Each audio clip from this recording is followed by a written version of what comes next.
আসসালামু আলাইকুম এবং আদাব।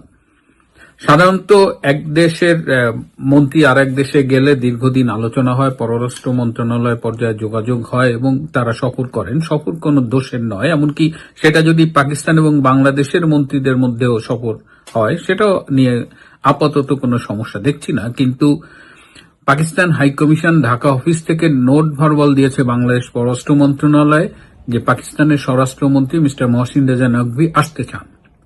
এরকম তড়িঘড়ি করে আসার কারণটা কি? এই মিস্টার নাকভি আবার পাকিস্তান ক্রিকেট বোর্ডের চেয়ারম্যান, তিনি এশিয়ান ক্রিকেট কাউন্সিলের চেয়ারম্যান। আবার এই মুহূর্তে বাংলাদেশ পাকিস্তানের একটা টেস্ট ক্রিকেট ম্যাচ চলছে, তিনি কি তাহলে ক্রিকেট দেখতে আসবেন? তিনি গতকাল এসেছেন, আজকে 9 মে তিনি রাত্রে বাংলাদেশ ত্যাগ করবেন। গতকাল বাংলাদেশের স্বরাষ্ট্রমন্ত্রীর সাথে মহসিন নকভির একটা মিটিং হয়েছে। এই মিটিং এর বিষয়টিও আপনারা জানেন, তবু একটু বলছি। সেখানে আলোচনা হয়েছে মাদক সমস্যা নিয়ন্ত্রণ বিষয়ক আলোচনা, সেখানে আন্তদেশীয় সীমান্তে যে সমস্যা, সন্ত্রাস, সেগুলো নিয়ন্ত্রণে দুই দেশ একসাথে কাজ করবে এবং সাইবার সিকিউরিটি নিয়েও কাজ করবে এবং এই বিষয়ে সমঝোতা স্বাক্ষর বা MOU স্বাক্ষরিত হয়েছে। এখন প্রশ্ন উঠেছে যে বাংলাদেশের সাথে পাকিস্তানের কোনো কমন বর্ডার নেই, সীমান্ত নেই, তাহলে আন্তদেশীয় সীমান্ত সমস্যা তারা কিভাবে মিট আপ করবে?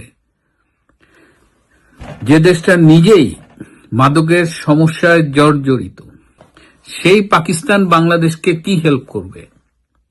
যে দেশের সীমান্ত সন্ত্রাসের জর্জরিত, সেই দেশ আন্তঃসীমান্ত সন্ত্রাস মোকাবেলায় বাংলাদেশকে কিভাবে সহায়তা করবে? তারা দুই দেশের ইন্টেলিজেন্স ইনফরমেশন শেয়ার করবে। তো এটা নিয়ে আলোচনা হচ্ছে। তাহলে এর পেছনে কি আসলে কোনো ঘটনা আছে কিনা, সেটা নিয়েই আসলে বিশ্লেষকরা খুঁজে পাওয়ার চেষ্টা করছেন, কারণ যদি কিছু থেকে থাকে। এর মধ্যেই একটি তথ্য আমার কাছে এসেছে যে গতকাল সন্ধ্যায় ঢাকার রেডিসন ব্লু হোটেলে বাংলাদেশের গোয়েন্দা সংস্থা DGFI এবং NSI এবং পাকিস্তানের গোয়েন্দা সংস্থা ISI এর প্রতিনিধিদের মধ্যে একটি গোপন বৈঠক হয়েছে। এই বৈঠকের খবরটি কিন্তু আমরা প্রকাশ্যে পাইনি, এমনকি কোনো গণমাধ্যমেও প্রচারিত হয়নি। কি আলোচনা হয়েছে এই দুই দেশের গোয়েন্দা পর্যায়ের গোপন মিটিংয়ে? প্রথমেই তাদের ভেতরে আলোচনা হয়েছে যে তাদের মধ্যে আরো বেশি ক্লোজ ওয়ার্কিং রিলেশনশিপটা কিভাবে বাড়ানো যায়, দুই দেশ মিলে আরো ঘনিষ্ঠভাবে কাজ করতে চায় এই গোয়েন্দা পর্যায়ে। দ্বিতীয়টি হয়েছে, যেটি খুবই অ্যালার্মিং, সেটি হলো ইংরেজিতে আমার কাছে যে লেখাটা এসেছে, আমি একটু সেটা পড়ি আগে। Establish close contact with Pakistani assets in sensitive areas in India like West Bengal, Assam, Siliguri corridor. Close contact with Pakistani assets in India. Pakistani asset, Pakistani সম্পদ, তাদের সাথে ক্লোজ কন্ট্যাক্ট মেনটেইন করতে হবে। তার মানেটা কি? আমি ব্যাখ্যা জানতে চেয়েছিলাম।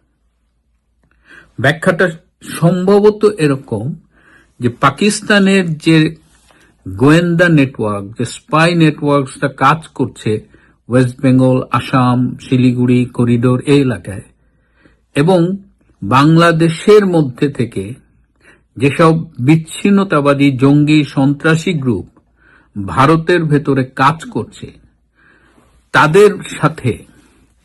তাদের সাথে যোগাযোগ রক্ষায়, তাদের সমর্থনে পাকিস্তান গোয়েন্দা সংস্থা বাংলাদেশের ভূখণ্ড যেমন ব্যবহার করতে চায়, তেমন বাংলাদেশের সমর্থনও চায়।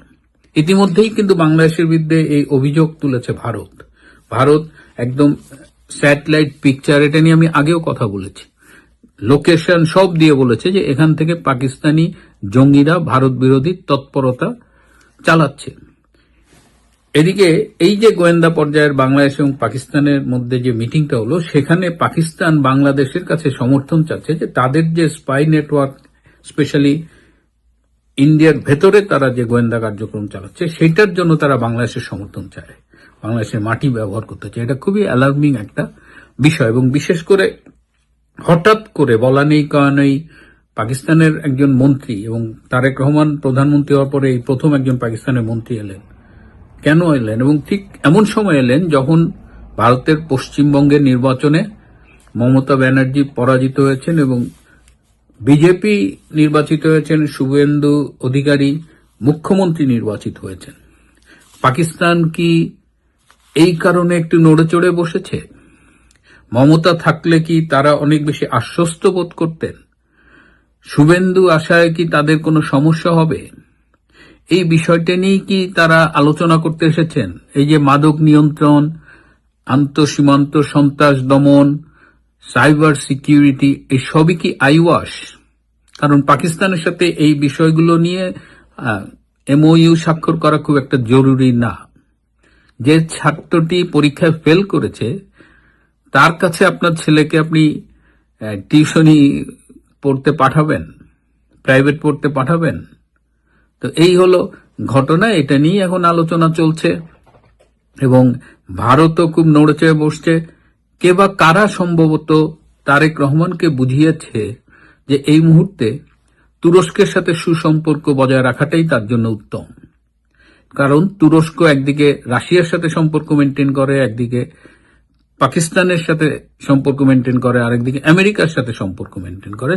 সুতরাং তুরস্কের সাথে ভালো সম্পর্ক থাকলে অন্যান্য সাপোর্ট তো পাওয়া যাবে, কিন্তু এই ইকুয়েশনটা বোধহয় বাংলাদেশের জন্য প্রযোজ্য না। কারণ একদিকে চীন প্রীতি আমেরিকাকে শঙ্কিত করছে, আর একদিকে ভারত নানা কারণে তারেক রহমান সরকারের উপরে আস্থা রাখতে পারছে না। তো সেই দিক দিয়ে আমেরিকা এবং ভারত কিন্তু তারেক রহমানের ব্যাপারে খুব কাছাকাছি একই লাইনে অবস্থান করছে। তো তারেক রহমান কিন্তু আগুন নিয়ে খেলছে এবং এই মুহূর্তে এই পাকিস্তানের সাথে এই রকমের এমওইউ স্বাক্ষর করা এবং পাকিস্তান বাংলাদেশের মাটি ব্যবহার করে ভারত বিরোধী তৎপরতা চালাবে এবং এই ইনফরমেশন ভারতের কাছে থাকবে না, এটা ভাববার কোনো কারণ নাই।